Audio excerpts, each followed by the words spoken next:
The girl went to the manor to find her father, but she saw a scene that made her extremely disgusted. Her beloved father was actually messing around with the black maid of the manor. The girl ran home in panic, not knowing whether she should tell her mother the truth. She worried about her mother's status being threatened, and she was even more afraid that if a half-brother appeared in the family, her father would stop loving her. It seemed like fate wanted to test her inner thoughts. At the girl's coming-of-age ceremony, the maid quietly told the man she was pregnant and asked for a lighter job. Solaz agreed. He said that as long as she gave birth to a son, he would do everything to give her status and money. But their conversation was overheard by the girl hiding outside the door. Her young heart was violently shaken. Although she wanted to tell her mother the truth, she never gathered the courage.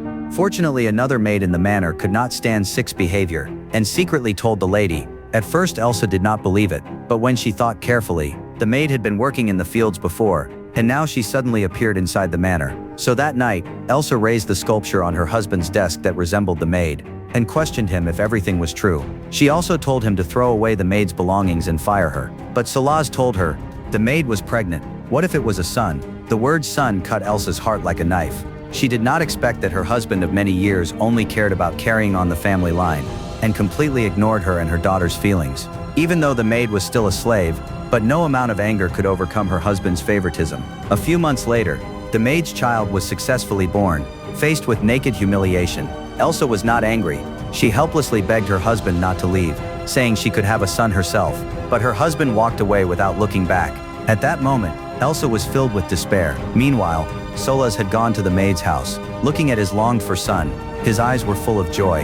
The maid gave the naming right of the son to the man. Solaz named him Maximiliano. Combining both of their names, the maid felt very happy. She had a man who loved her, and a lovely son. Naively thinking that relying on a man could change her fate. At this time, Elsa arrived with her daughter. The maid did not apologize. Instead, she looked at Elsa provocatively, but she did not know what happened next would make her deeply regret it. Se larga ya, Manuel María. Tranquilízate, Matilde. ¿O ella se va? ¿O no nos volvés a ver a Caridad y a mí nunca más?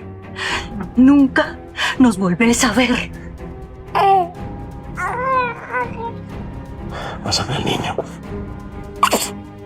Pásame. El niño se va conmigo. No. Por tu bien. No. No. No, mi hijo. Mi hijo. The maid did not expect Solaz would abandon her and only take the son. Only then did she realize, in the eyes of the man, she was just a tool. Elsa looked at the crying woman and suddenly felt relieved. They were not enemies, but two pawns in the same game.